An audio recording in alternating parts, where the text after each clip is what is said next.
আসসালামু আলাইকুম, আশা করি সবাই ভালো আছেন। আজকে গাজীপুর চৌরাস্তা থেকে বাসে ময়মনসিংহ যাওয়ার এক্সপিরিয়েন্স আপনাদের সাথে শেয়ার করব। ময়মনসিংহের শহরটা অনেক বড় এবং বিভিন্ন দর্শনীয় স্থান আছে। ময়মনসিংহের রোডটি প্রাকৃতিক সৌন্দর্যে ভরা। এই রোডের আরেকটি বিষয় বেশি ভালো লেগেছে, প্রাকৃতিক মনোরম পরিবেশ এবং রাস্তায় কোনো যানজটের ভোগান্তি পোহাতে হয়নি। এটা গাজীপুরের চৌরাস্তা শহর। আজকে গাজীপুরে অনেক বৃষ্টি হচ্ছে। তো সবাই চলুন আজকে ঢাকা থেকে ময়মনসিংহ বাসে যাওয়ার এক্সপেরিমেন্টটা আপনাদের সাথে শেয়ার করব। তো অডিয়েন্স, আসসালামু আলাইকুম, আশা করি সবাই ভালো আছেন। তো সকাল সকাল বেরিয়ে পড়লাম ময়মনসিংহ যাওয়ার জন্য। বাসার সামনে থেকে এখন অটোতে উঠবো। দেখি একটি অটো চলে এসেছে, তো উঠে পড়লাম অটোতে। এখন অটোতে যাব কোনাবাড়ি, কাশিমপুর এবং রাস্তায় গুড়ি গুড়ি বৃষ্টি হচ্ছে। সকাল সকাল বের হয়েছি, রাস্তায় মানুষজন কম রয়েছে। আরেকটি বিষয় না বললেই নয়, সেটা হচ্ছে কাশিমপুর টু কোনাবাড়ির রাস্তাটা অনেক ভাঙা, তার জন্য একটু ভোগান্তি পোহাতে হচ্ছে। তো এখন চলে আসলাম কাশিমপুর নামাবাজার। তো নামাবাজারে এখান থেকে ট্রলারে করে যাব গাজীপুর নাওজুর। এখান দিয়েও অনেক গুড়ি গুড়ি বৃষ্টি হচ্ছে। তো চলুন দেখি ওপার থেকে এপারে ট্রলারের ভাড়া কত নেয়, দেখি ট্রলারওয়ালাকে জিগাই। গাজীপুরের মধ্যে এটি একটি খুব বিনোদন স্পট। এখানে অনেক মানুষ প্রাকৃতিক নদী নালা এটা মূলত তুরাগ নদীর সাথে মিলিত রয়েছে। এটা ঢাকা গাজীপুরের মধ্যে খুব একটা পর্যটন কেন্দ্র। এখানে অনেক মানুষ বিনোদনের জন্য সময় কাটাতে আসে।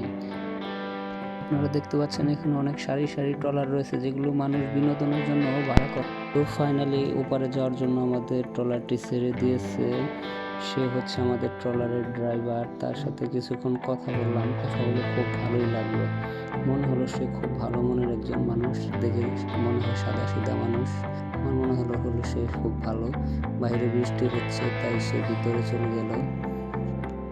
নামাবাজার থেকে ওপারে নাওজুর ভাঙা ব্রিজ বলে সেখানে নামবো। ট্রলারে ভাড়া নিবে 20 টাকা।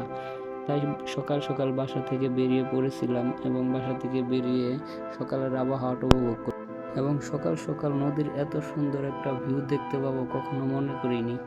তো ভিউটা দেখে খুব ভালোই লাগলো। সাইডে একটা বট গাছ আছে। এই বৃষ্টির মধ্যে নৌকা দিয়ে ওপারে যাচ্ছি, তো নদীর মাঝখান দিয়ে যাচ্ছি, খুবই ভালো লাগতেছে। নদীর চারদিকের ভিউটা অনেক সুন্দর ছিল, যা মনোমুগ্ধকর।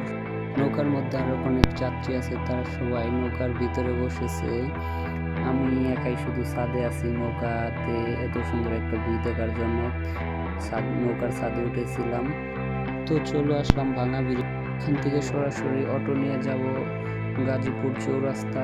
দেখি এখান থেকে অটোতে চৌরাস্তা কত ভাড়া চায়। তো এখন আমি অটোতে উঠবো, আমার জন্য অটো ওয়েট করতেছে। অটোতে উঠে পড়লাম। এটা হচ্ছে ভাঙা ব্রিজ থেকে গাজীপুর চৌরাস্তা যাওয়ার রাস্তার ভিউটা অনেক খুব ভালো ছিল, দেখে খুব ভালোই লাগলো। দেখি রাস্তাটা আরো কত সুন্দর দেখা যায়। গাজীপুর চৌরাস্তার কাছাকাছি চলে এসেছি। রাস্তাঘাটে অনেক বৃষ্টি, তাই রাস্তার অবস্থা অনেক বেহাল দশা। মানুষজনের খুব ভোগান্তি হচ্ছে রাস্তা দিয়ে হাঁটতে। তো চলুন সামনে দেখি আরো কি অবস্থা রয়েছে। মানুষজন যেভাবে দেখি হেঁটে যাচ্ছে, তো অনেক কষ্টই হচ্ছে মানুষজনের যাওয়া। এদিকে রাস্তাঘাটের অবস্থাও তেমনটা ভালো না, রাস্তাঘাট অনেক ভাঙাচোরা। যা আসলে অটোতে যাচ্ছি নিজেরই যেন কেমন মনে হচ্ছে। মানুষজন কিভাবে যে চলাফেরা করে একমাত্র আল্লাহই জানে। তো সামনে দেখি কি হয়।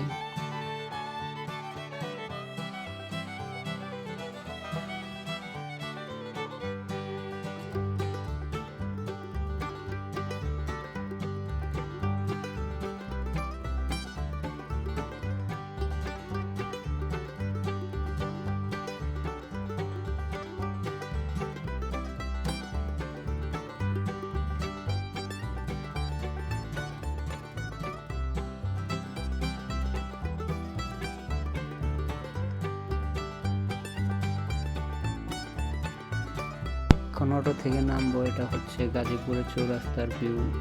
আসলে অনেক বৃষ্টি হচ্ছে সকাল সকাল, যে এত বৃষ্টি সারাদিন যে কি হবে আল্লাহই জানে।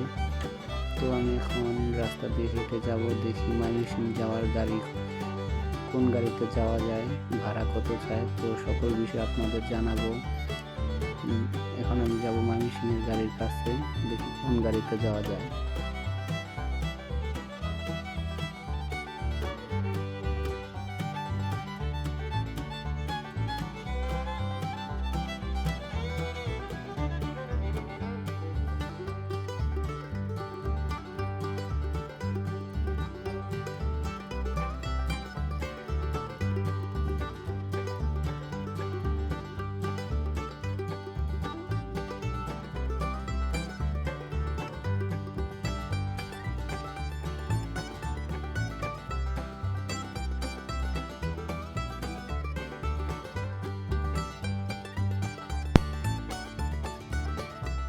ময়মনসিং যাওয়ার জন্য একটা গাড়ি পেয়েছি। দেখি কন্ট্রাক্টর বাইকে জিজ্ঞাসা যে ময়মনসিং ভাড়া কত নেয়।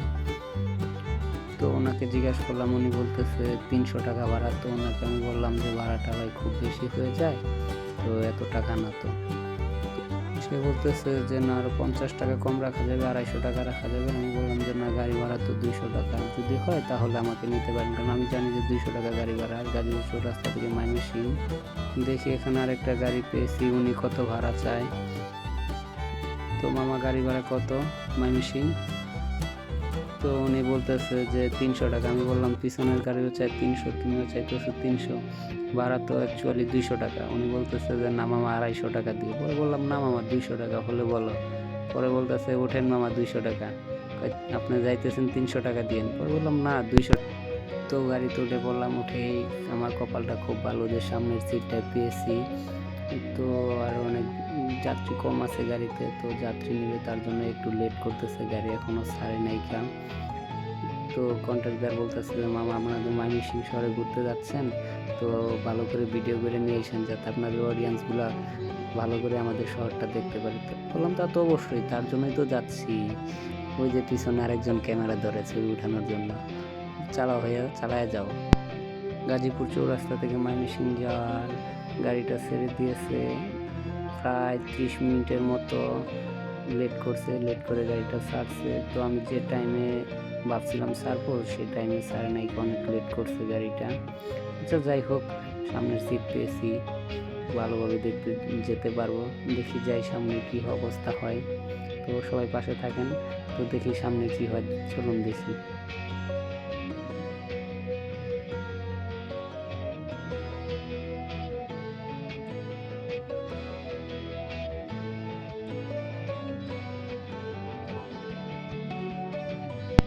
ঢাকা ময়মনসিংহের হাইওয়ে রোডটা অনেক সুন্দর হয়েছে।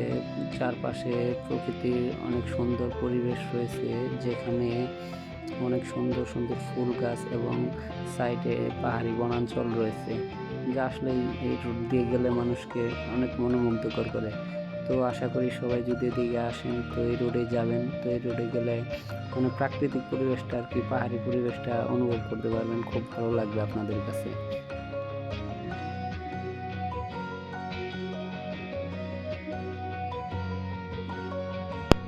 আমরা ময়মনসিংহের কাছাকাছি চলে এসেছি। এটা হচ্ছে ঢাকা ময়মনসিংহের রেল লাইন। তো এই লাইনটায় ময়মনসিংহে চলে গেছে। তো এটার সামনে দিয়ে আরেকটা লাইন আছে, সেটা হচ্ছে ময়মনসিংহ দিয়ে কিশোরগঞ্জের ওইদিকে চলে গেছে রেল লাইনটা। ময়মনসিংহের এদিকেও অনেক বৃষ্টি হচ্ছে, মোটামুটি গুড়ি গুড়ি বৃষ্টি পড়তেছে।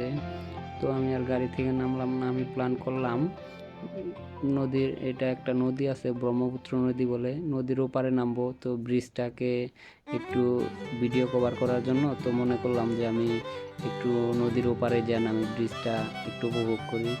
তো এখানে নামলাম না। তো চলুন সবাই দেখি সামনে ব্রিজটা উপভোগ করি। সামনে রয়েছে ব্রহ্মপুত্র নদী।